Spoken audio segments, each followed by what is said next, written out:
professor Jucimar Soares, goiano do pé rachado da língua amarela, e isso para dizer do quanto, enquanto criança, caminhava sobre as pedras tapiocangas, pedra caroquenta, como diz por aqui, em Goiás, e facilmente se machucaria nelas, mas não sei porque nunca tem nenhum incidente tão grave e as crianças caminham sobre essas pedras. A língua amarela por causa do piquê, e isso indica a minha paixão de ser goiano. E é por essa paixão que eu quero compartilhar um vídeo com você. Serve para concursos, serve para a sala de aula, serve para você, professor, estudante, pai, mãe de família, a todos quanto possam interessar pela nossa história. Vocês já podem perceber, sem nenhuma dissimulação, a minha paixão por Goiás, a minha paixão por essa terra, a minha paixão pelo Brasil, a minha paixão pela história. E eu quero colaborar com você. Antecipo as minhas boas-vindas, eu, Rebes Mortal, mas posso dizer, você escolheu a melhor parte, enquanto boa parte da sociedade dirá para você, isso é loucura, é mal remunerado, alunos mal educados, pais que não valorizam, não colaboram. Não se deixe levar por esse discurso.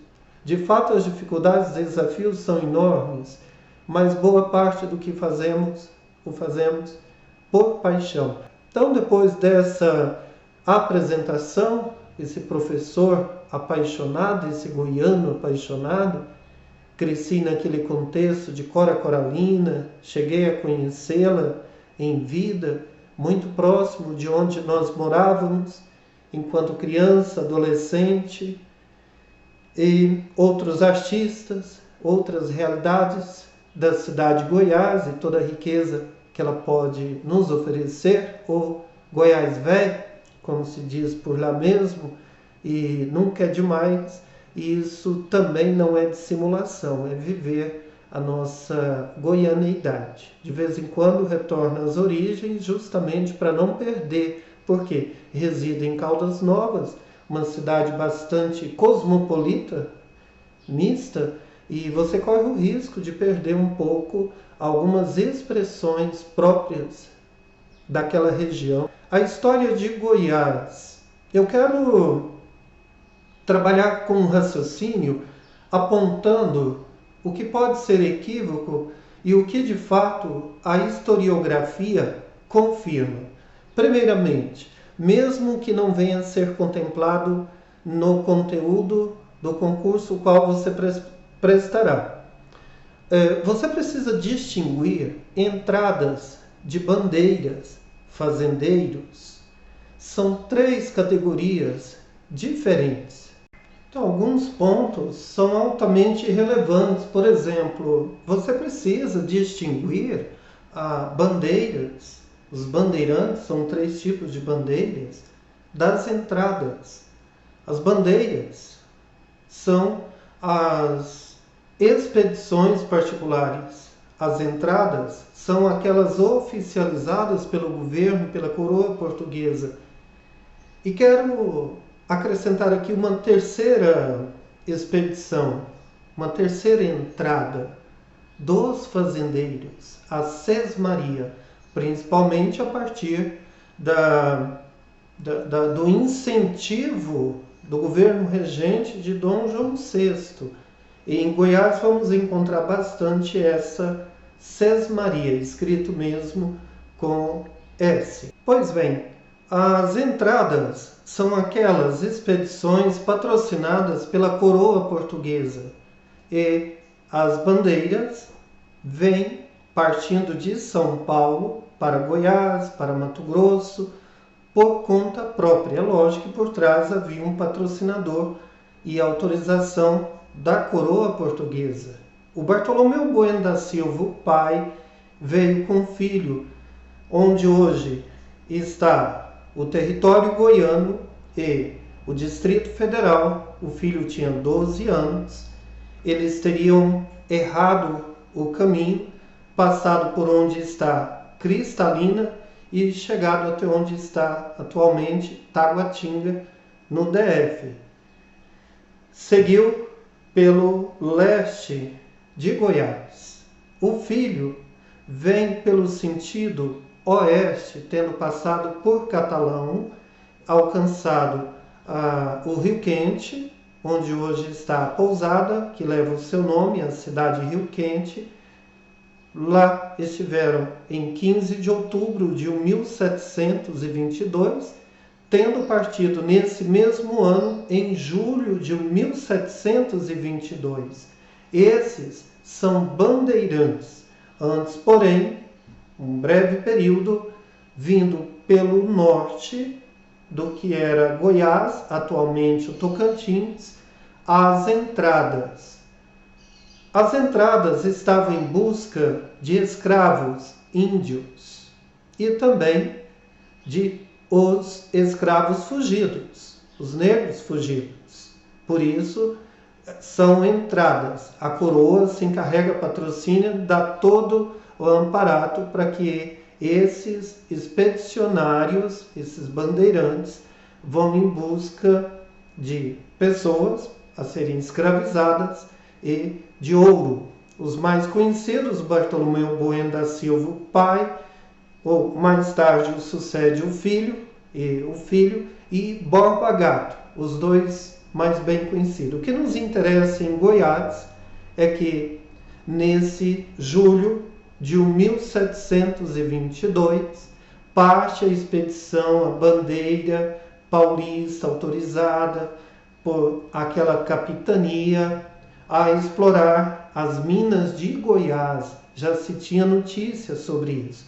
E aqui eu quero reparar um equívoco muito recorrente na internet. Disse que descobriu Goiás em 1725. Aí reside um equívoco. Partiram de São Paulo em 1722 e dizem os historiadores. O que diz a historiografia?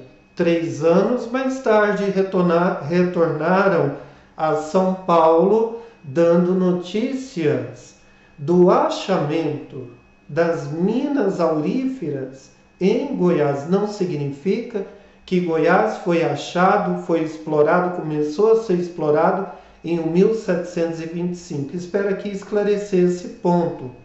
Caso caia uma questão semelhante, semelhante a essa, a história nos revela esse fato. 1722, 3 anos mais tarde, é lógico que deveriam prestar contas à coroa, e assim Bartolomeu Bueno da Silva, Anhanguera Filho, encarregou os seus a fim de que retornasse, divulgasse, fizesse todo o relatório.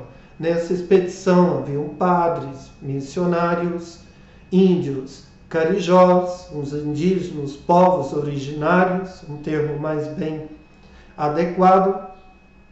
A partir do Arraial de Santana, o Arraial de Areias, os arredores do que hoje onde situa a cidade de Goiás, começa a se expandir a busca, a cata pelo ouro. Então aqui fica esclarecido esse ponto. E seguindo, a presença do ouro, a descoberta do ouro em Goiás, ela não passa de 50 anos. Então é muito rápida, a sua exploração é muito limitada a se comparar com Minas Gerais, as Minas Gerais. Então muito, muito limitada. E eu falei no começo a diferença de entradas, bandeiras e os fazendeiros. Nos interessa falar dos fazendeiros? Não necessariamente, pode ser que não venha a cair em nenhum concurso, mas é muito importante levar em conta o seguinte: esses fazendeiros, eles vêm depois da proibição de cultivar a terra. Quando Bartolomeu Bueno da Silva, Anhanguera Filho, adquiriu a posse dessas terras, o direito de explorá-las, veio um decreto sob pena de morte, a pena capital, a forca. Aquele que ousasse cultivar a terra, criar um gado, era muito pouco comentado, muito precioso, mas era proibido. O direcionamento era exclusivo para o ouro. e ficou proibido por um longo período. Então, não se pode dizer que, inclusive, vamos situar aqui Caldas Novas, foi descoberto pelos bandeirantes os irmãos Coelhos. Já vi muito Tenente Coelho, já vi muito desse equívoco. Não, eram fazendeiros paulistas, residiam em Santa Luzia, atualmente Lusiânia, partiram para a Serra de Caldas para cultivar a terra, para criar uma pequena porção, um pequeno rebanho de gado. Pronto, fica esclarecido. Entradas patrocinadas pelo governo, a coroa portuguesa, bandeiras por conta própria, lógico que havia o interesse da coroa, e os fazendeiros que vieram depois. Daqui em diante, principalmente com a chegada da família real portuguesa no Brasil, liderada por Dom João VI, estabelece-se a política das sesmarias, escrito com S, sesmarias, a distribuição de terras para quem se propusesse a cultivá-la, a cuidá-la, a distribuição dessas terras. Conheci bastante essa realidade de pessoas que herdaram as sesmarias. Então, o governo dava a terra para também ser povoado. Imagine, o Brasil só existia praticamente no litoral, somente no litoral. Então, expandir-se para o oeste é uma política não só de Getúlio Vargas, a marcha para o oeste, mas que remonta lá ao período de Dom João VI, um pouco antes, distribuindo terras para que elas fossem cultivadas. Pois bem, nesse período, em 1726, inicia-se definitivamente a exploração do ouro em Goiás. Como eu disse, dura muito pouco. Já por volta de 1776, pouco se fala no ouro em Goiás. Então, não mais do que 50 anos, 52 anos. Mas tem uma parte muito curiosa. Goiás chega a ter mais escravos do que uma população livre, uma população de escravos maior do que uma população livre. Depois de 1726, quando o Arraial de Santana se torna uma vila, ainda estava sob jurisdição de São Paulo, aquela capitania de São Paulo. Então, ela estava ligada aqui em Goiás, ligada a São Paulo. A partir de 1744 é criada a capitania de Goiás.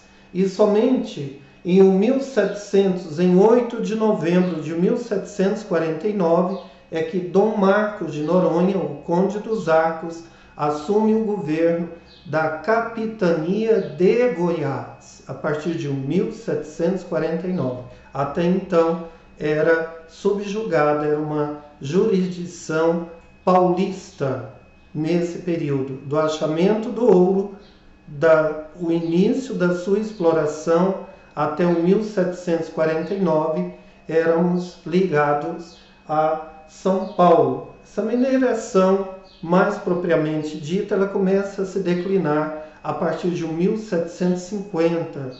Não dura, depois do seu declínio, dura muito pouco, como eu disse agora há pouco.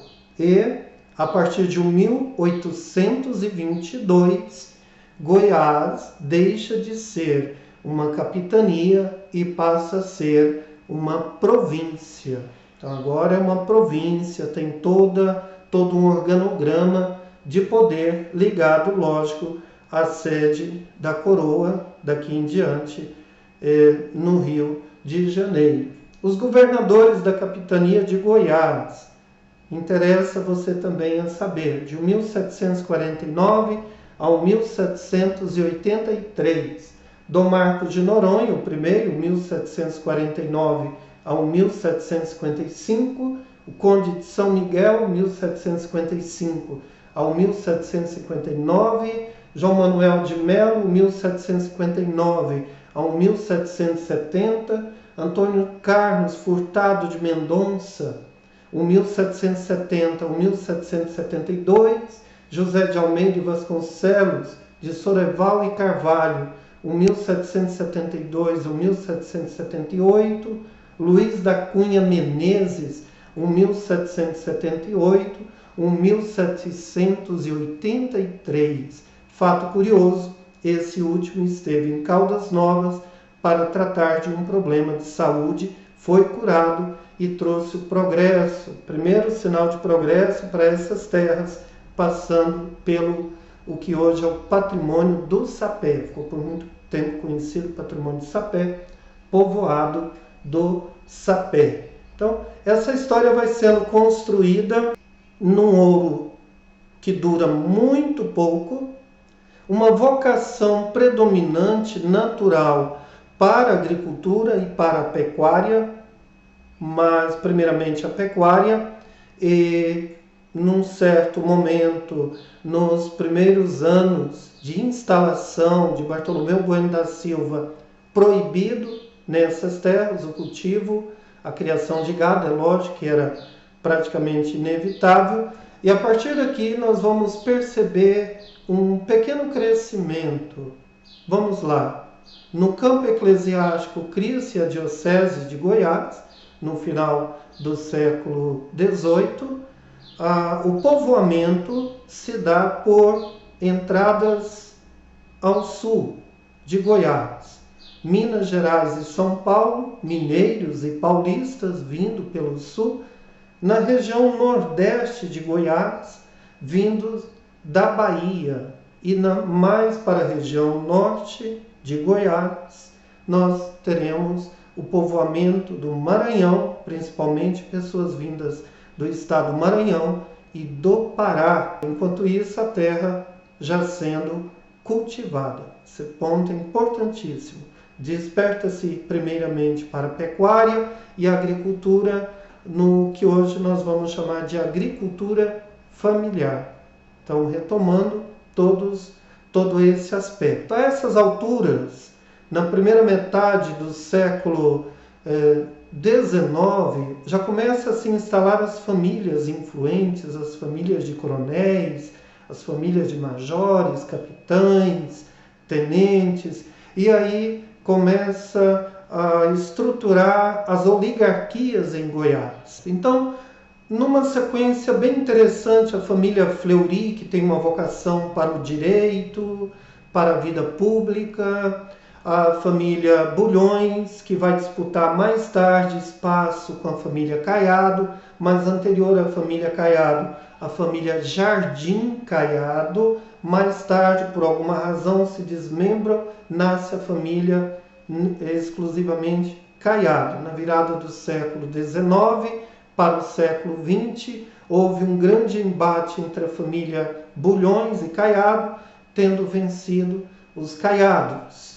Então, nós estamos numa sequência bem interessante. Já partimos lá do século XVII, com Bartolomeu Bueno da Silva, o pai, em 1686, século XVIII, 1722, tendo retornado a São Paulo para dar notícias em 1725, mas nesse intervalo de tempo já haviam se estabelecido aqui, conhecido as terras e auríferas, as regiões auríferas. Inclusive, o próprio filho estava em busca da Serra dos Pirineus. Mais tarde vai se tornar a cidade de Pirenópolis. Então é muito interessante esse dado. Depois a instalação, desmembramento dessa capitania, do que vai se tornar uma capitania, desmembrando-se de São Paulo. Na sequência, seus primeiros governantes. No pós-independência de 1822, passa a ser uma província. Logo depois, o surgimento das oligarquias. Já estamos no século XIX e na virada nós teremos a disputa entre caiadismo e ludoviquismo, adentrar o século XX. Então, as 3 primeiras décadas até a Revolução Getulista, nós teremos uma disputa acirrada da família Caiado, da família Ludovico, então, que vai se tornar mais tarde o governador de Goiás, transferindo a capital por razões que nós veremos daqui a pouco, e o ludoviquismo, a disputa Caiado-ludoviquismo, os Ludovico. As outras famílias, inclusive a Fleury, vai entrar também para o campo da cultura, da arte, né, de modo geral, e da escrita. Tem aí que não se pode deixar de lado os curados, o jardim. Então, vamos numa sequência bem interessante, mas de forma mais expressiva. Menos expressiva, essas outras famílias sempre estiveram ligadas, de alguma forma, à política. Então, nós já fizemos uma linha do tempo bem interessante. A transferência da capital. Como ocorreu? Por que ocorreu? Quando Getúlio Vargas tomou o poder, naquele exato momento, praticamente, Pedro Ludovico Teixeira estava num embate muito grande com a família Caiado. Inclusive, já havia recebido ordem de prisão, havia sido conduzido à prisão. Getúlio Vargas toma o poder, manda um telégrafo, decreta sua libertação. A sua casa já havia sido cercada, todo esse caminho de busca, apreensão, digamos, perseguição lá na cidade de Rio Verde. Pedro Ludovico Teixeira assume o governo provisório, o governo interino, o interventor, volta para a cidade de Goiás, de onde ele veio. Certo? Até 1933, a capital estava instalada lá. Existem duas correntes de pensamento ligadas ao fato da transferência da capital. Primeiro, a situação geográfica. Quem visitar Goiás, a cidade de Goiás, verá que ela está encravada entre serras, Serra Dourada. Mas existe uma mais convincente. O Pedro Ludovico Teixeira alegava que não conseguia governar, porque a família Caiado de então continuava a empreender alguma oposição bastante ferrenha. Ele propõe a transferência da capital. Já havia Campininha, onde hoje está o setor Campinas, bem populoso, bem antigo, e entre uma especulação e outra, procurou saber se era possível em Silvânia, aqui e ali, inclusive em Caldas Novas. Especulou-se se Caldas Novas teria condições de sediar a capital do estado, mas a Igreja Católica Romana ainda exercia uma influência muito forte e não foi possível. O bispo de então disse que se seria Caldas, então que deveria ser Silvânia. Originário, ele era de lá. E entre uma disputa e outra, escolhe Goiânia. E Goiânia é projetada, é uma cidade planejada do século XX, essas 3 primeiras décadas do século XX, passando para a 4ª década, uma cidade novíssima. Pensou-se aqui em instalar para dar continuidade a esse projeto, deu certo e tudo mais. Então, isso é muito importante, saber a causa.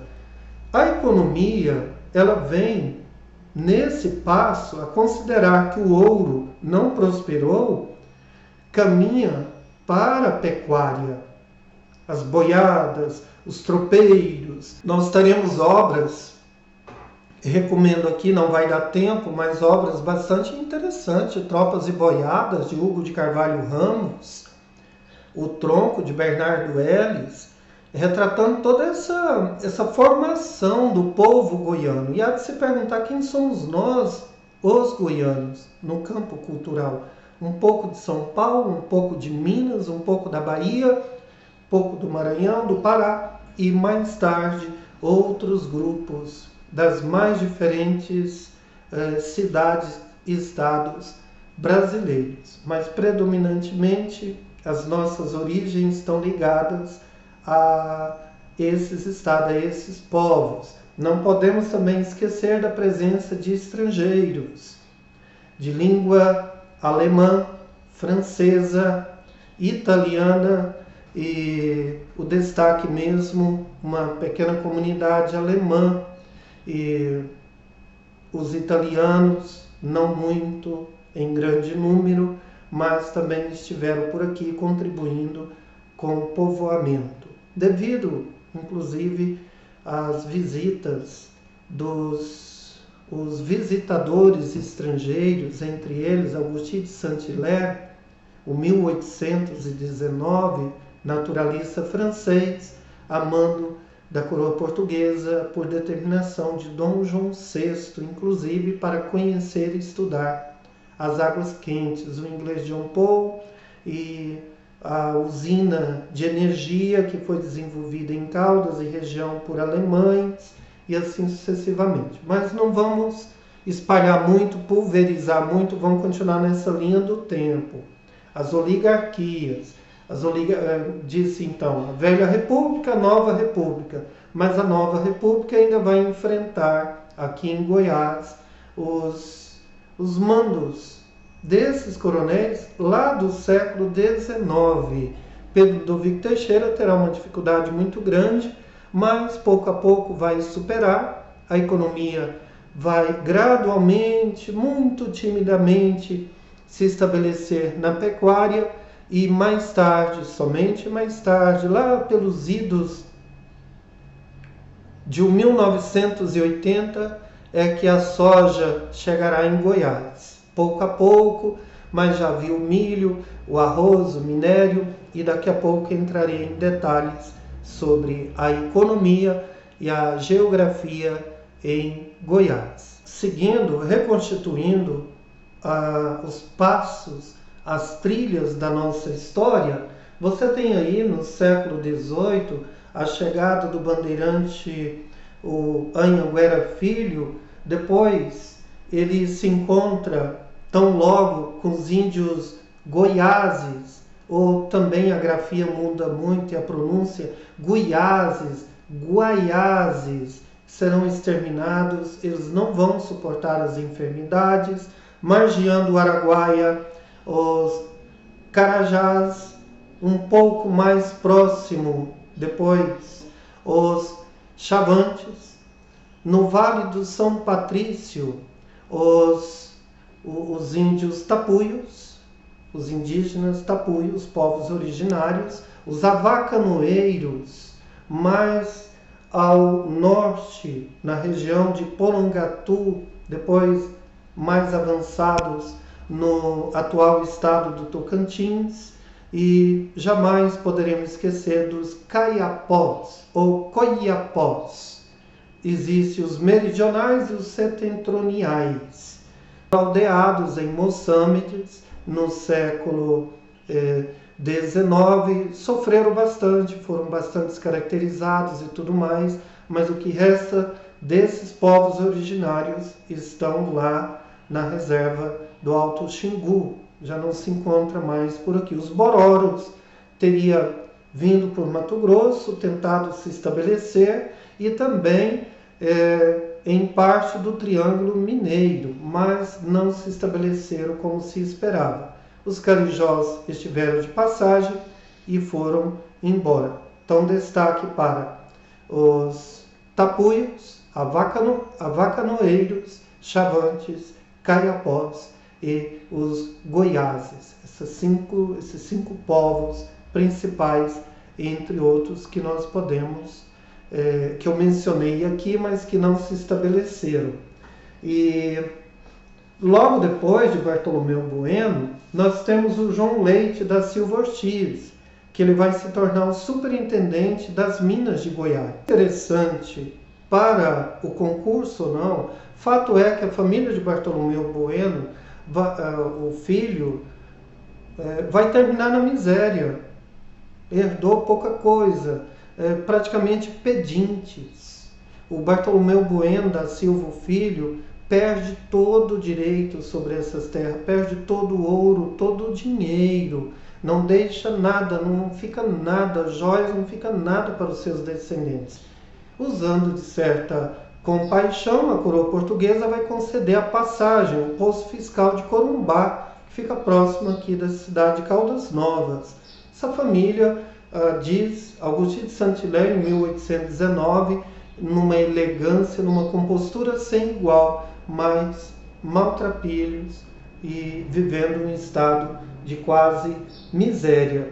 E seguindo todo esse processo, a partir, então, nós encerramos esse período, né? Passamos por toda essa história. Eu estou agora indo e vindo para vocês entenderem todo o retalho que é construído. E a partir de 1940 vai ocorrer a marcha para o oeste. Considere que Goiás, de 1726 ao 1940, será muito pouco conhecido e ficará encravado pelo sertão afora, perdido pelo oeste desse território brasileiro. Praticamente desconhecido, uma economia insignificante para a coroa. Não interessava nada mais, mesmo porque não rendeu o ouro esperado. A partir de 1940, com a construção de Goiânia, já 44 a todo vapor, o desbravamento do Mato Grosso goiano e a campanha nacional, lógico, marcha para o oeste. E culmina em 1950 na construção de Brasília. Goiás é beneficiado por esses fatores: a marcha para o oeste, o povoamento de Mato Grosso, estado de Mato Grosso, e principalmente Mato Grosso do norte, e a construção de Brasília. Goiás agora fica em evidência. Veja só, somente a partir de 1950 praticamente, né?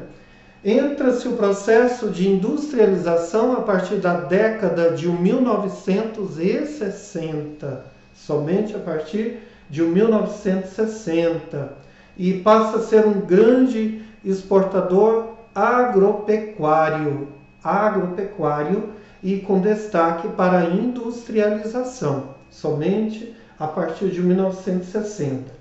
A partir de 1970, com a modernização agrícola, Goiás tem alcança um novo patamar, e usar em outros termos estrangeiros, mas vamos falar do nosso modo, né? Alavanca mais resultados, entra mais uma vez no rol dos grandes estados produtores agropecuaristas do Brasil. E em 1980, conforme eu havia falado, é somente aqui que Goiás vai experimentar o seu desenvolvimento tal e qual, inclusive com a chegada da soja. A sua vocação natural é para a agricultura agora. Então, que veio a pecuária com grande força, lógico que não perdeu, mas a sua grande expansão, a partir de 1980, a pecuária. A partir de 1988, o desmembramento do que hoje é o estado de Tocantins, de Goiás, trouxe um novo impulso. Essa economia agora vai ficar mais enxuta. O direcionamento das verbas vindas da União, o que se arrecada, fica mais concentrado aqui. Logo, Goiás, a partir de 1988, passa por um novo processo de industrialização, avanço da agropecuária, mais investimentos na pecuária e na industrialização, a exploração de minérios. Vou entrar em detalhes daqui a pouco, conforme eu disse, mas aí você tem esse processo de desenvolvimento. E aqui vai se dar o êxodo rural. Enquanto a nível nacional, a partir de 1950-60, em Goiás, a partir de 1980, com a industrialização, inclusive da agropecuária, né? Os maquinários chegando com mais força e precisando de menos mãos operárias, né? Vamos destacar a cidade do entorno de Brasília, Lusiânia e Formosa, e que se desenvolveram o agronegócio, como o Rio Verde, Jataí, Cristalina e Catalão. Rio Verde, Jataí, Cristalina e Catalão, vocação para o agronegócio. As cidades em torno da capital federal, do entorno de Brasília, se desenvolvendo, acolhendo esse grande êxodo rural, Lusiânia e Formosa. Esclarecendo esse ponto, senão eu já comecei a falar tudo atropelado, você pode se perder, tá bom? Então temos essa questão relevante para ser levada, para ser considerada. Nesse campo, as principais cidades além de Goiânia, nós temos Aparecida de Goiânia, Anápolis, Goianésia, Trindade, Rio Verde, Itumbiara, Catalão, Lusiânia, Águas Lindas de Goiás, Valparaíso de Goiás, Formosa, Jataí, Porongatu, Caldas Novas e Niquelândia, de povoamento, de extensão populacional. São essas as cidades, né? Então, esse processo todo, nós não podemos deixar de lado a linha férrea, a via mogiana, que partia lá de Araguari, lógico que a sua extensão atravessava Minas, inclusive Uberaba, parte de São Paulo, mas vamos considerar aqui Araguari, Rio Paranaíba, Cumari, Anhanguera, Veríssimo, Coronel Pirineus, Raul Gonçalves, Urutaí, antes de Urutaí, passando por Ipameri, Pires do Rio, chegando a Anápolis. O grande desenvolvimento da via mogiana, criada no século XIX, final da década, na última década do século XIX, se estendendo por muito tempo, e durante o século XX, hoje, apenas transporte dos produtos agropecuários, né? Melhor dizendo, os produtos da agricultura, a exportação de grãos, a evacuação dessa mercadoria. Então, esse detalhe ele é bastante relevante, tem que ser considerado o seu desenvolvimento. Aqui eu situei o desenvolvimento de Goiás, precisa ser levado bastante em conta. Nessa parte conclusiva, o relevo é bem variado e possui chapadas, planaltos, depressões e vales. Chapadas, planaltos, depressões e vales. O clima é tropical semiúmido, com temperatura anual média de 23 graus. A região apresenta duas estações bem definidas e nós conhecemos bem, a seca e a chuvosa. Isso aí até no seu dia a dia você vai perceber, né? Se você reside aqui em Goiás. No mês de agosto, essa temperatura tende a ser elevada, as chuvas chegam junto, normalmente, da primavera, já estamos a experimentar esse detalhe. Essas temperaturas, o termômetro marcam até 39 graus no centro-sul de Goiás, podendo ultrapassar, chegando a 40 graus ao norte e nordeste de Goiás. Bom, temperaturas bastante altas entre a região oeste, a região sul, a região leste, sudoeste de Goiás. Tudo isso você tem que levar em conta. Você tem que procurar investigar melhor cada região, como ela se comporta. Mas, de modo geral, é o que eu acabei de relacionar. A vegetação típica é o bioma cerrado, né? Bem típica. As gramíneas, as árvores retorcidas, os campos férteis com aguadas, né? Bastante férteis, bastante voltadas para o cultivo da terra. Tá? Então, as principais árvores do cerrado: mangabeira, lobeira, pequizeiro, caroba, quineira, jequitibá, peroba e o mogno, são esses principais. A hidrografia, ela se situa então, os rios que compõem as bacias hidrográficas, Tocantins, São Francisco e o Rio Paraná. Aqui nós temos ainda os principais que merecem destaque, os principais rios: Araguaia, Paranaíba, Rio Vermelho, Corumbá, Aporé, São Marcos, Paraná, Maranhão, Verde, o Rio das Almas, dos Bois e o Rio Claro. E além desses, Lagoa Feia em Formosa, Lagoa Formosa em Planaltina, Lagoa dos Tigres em Britânia, Lagoa Santa, Lago Azul em Três Ranchos, Lago de Cachoeira Dourada, Hidrelétrica de Cachoeira Dourada, Lago de Serra da Mesa, o maior lago de Goiás e do Brasil em volume de água, e Lago das Brisas, em Tumbiara, Buriti Alegre, bem próximo de Caldas. E a fauna? A fauna tem toda uma riqueza de animais, espécies de animais encontrados como antas nas margens de rios, guarás, os lobos-guarás, onças, tatus, macacos, cervos, pacas, tamanduás, seriemas e emas. As últimas, inclusive típicas do Cerrado. E também merece destaque os anfíbios, né? Várias espécies de peixes. E todo esse detalhe muito importante para que você possa compreender essa fauna. Os destaques para os parques nacionais, os parques de proteção ambiental: Parque Nacional das Emas, em Mineiros, Parque Nacional da Chapada dos Veadeiros, Alto Paraíso e Cavalcante. Nós temos o Parque da Serra de Caldas, mas que não tem uma grande proporção. Ele é a nível estadual e com certeza não será cobrado num concurso, num vestibular, algo assim. Os recursos minerais em Goiás: destaque para o manganês, níquel, ouro, calcário, esmeralda e fosfato, sempre deixando claro que o ouro não alcançou grandes destaques. A economia.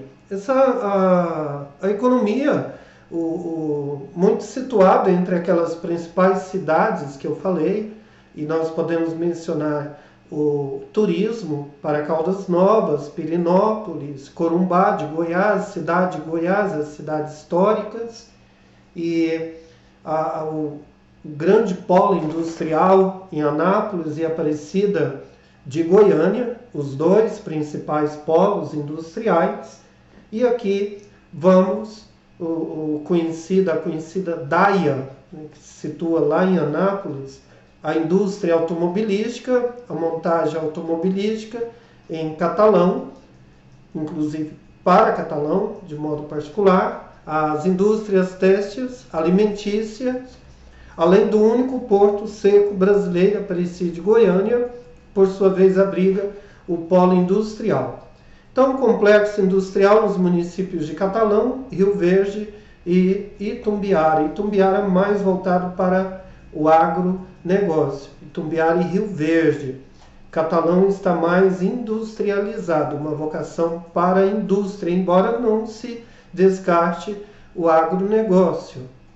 A composição do PIB goiano, de quanto aos três setores: agropecuária, o PIB, agropecuária 11%, indústria 27%, serviços 62%, o milho, tomate e a soja, inclusive a soja, o sorgo, o algodão, o café, o arroz, cana-de-açúcar, o trigo, não em grande escala, o feijão e o alho. Destaque para o alho.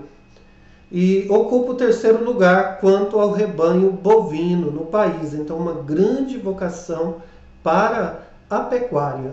Aí, sempre direcionado para o que nós chamamos de agronegócio. Mas, lógico que agro está relacionado à agricultura e nós deveríamos estender mais para a agropecuária, né? Voltada sempre para essa economia predominante, dominante aqui em Goiás. As exportações variam entre 4 bilhões de dólares, a soja está no topo com 27%, a carne bovina 16%, os resíduos de óleo de soja 12%, sulfeto de cobre 12%, carne de aves 7%, ferro nióbio 3%, milho em grãos 3%, outros tipos de produções 20%. As exportações em dólares, carros e peças, 3 bilhões de dólares, correspondente ao PIB goiano, equivalente a 37%. Adubos e fertilizantes, 20%, produtos farmacêuticos, 12%, máquinas e equipamentos, 8%, enxofre, 3%, outros produtos equivalentes 20%. As riquezas minerais se situam nos municípios de Minas Sul, produtora de amianto, Barro Alto e Niquelândia, níquel, e em Catalão, a produção de fosfato. Então, está aqui a nossa riqueza voltada para a agropecuária, a produção pecuarista, a produção de soja, principalmente, com destaque para outros produtos, lógico, não podemos deixar de lado. Então, diante de tudo isso, essa é a história de Goiás, parte da nossa cultura se revela na Semana Santa, com a encenação da paixão, morte e ressurreição de Jesus, a sua perseguição que ele sofrera, lá com os farricocos, o fogaréu. Em Catalão, as congadas ocorridas no mês de outubro, a festa do Divino Pai Eterno em Trindade, na cidade de Trindade, a festa em Nossa Senhora da Abadia, com destaque para o Muquem, lá no Santuário de Muquem. A temporada, não podemos esquecer, a temporada do Araguaia, em Aruanã, o turismo das águas quentes em Caldas e Rio Quente, o turismo mais voltado para algumas recordações do passado, as águas, as cachoeiras de Pirenópolis e Corumbá de Goiás, e assim nós vamos construindo toda uma economia voltada para a pecuária, a agricultura, produção de soja, o gado de corte, o gado leiteiro, ocupa o terceiro lugar nessa produção, um PIB bastante significativo. Fica aqui a minha contribuição. Não gosto de usar a expressão sorte, mas eu desejo que você consiga, eu expresso os meus mais sinceros votos de êxitos, que você consiga bons resultados nos seus sonhos, seus projetos, inclusive agora nesse concurso. Um forte abraço, conte conosco.